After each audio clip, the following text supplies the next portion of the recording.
What up, guys? Cody Jones with you. Guess what? We're gonna go out to the boat shop, or the storage unit rather, and go check out what we've got for our top 3 wintertime baits. Oh, by the way, that's the new truck, and this is the new place out at Fort.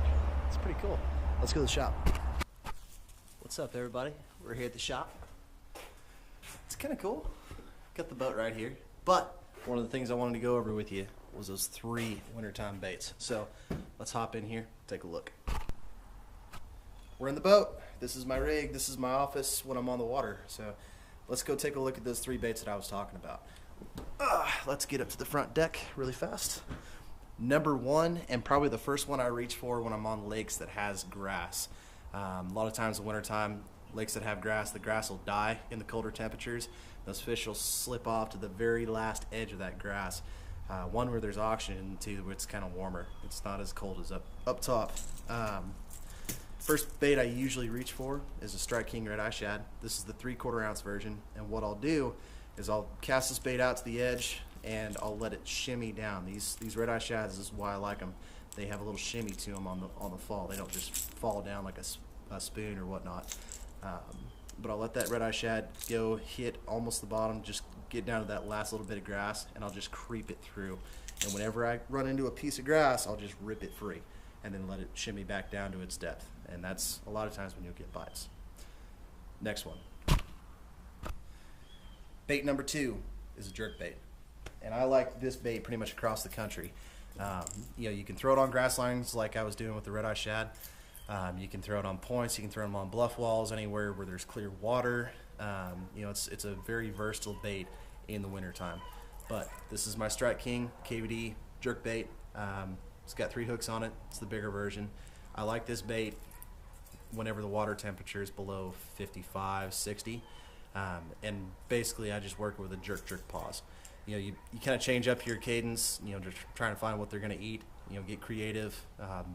I've even found that jerking it down with the rod tip, then jerking it up with the rod tip sometimes gets them active, gets a bite or two that you usually wouldn't.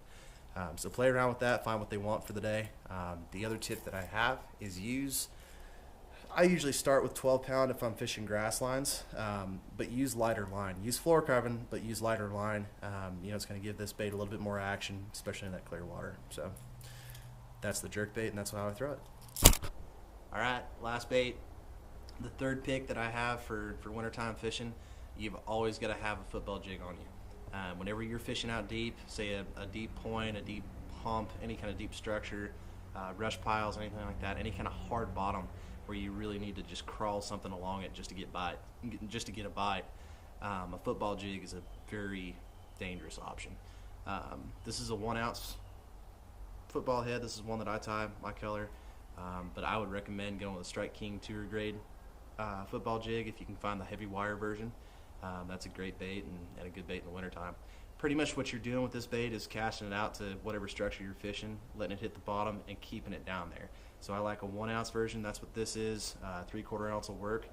But you want to make sure it's staying down there on the bottom and it's not really coming very far off of it. As far as trailers, pretty much year round I'll use a Strike King Rage Craw. I think it just fits that bait very well, and it gives it a little bit of action that it needs. So that's my football jig. All right, those were the 3 baits: the Strike King Red Eye Shad, the Strike King KVD jerk bait, and the Strike King Tour grade football jig. Pretty much you can take those options year round and go fish across the country and catch fish on them. They're very versatile, and they just flat out catch fish. So that's why I picked them.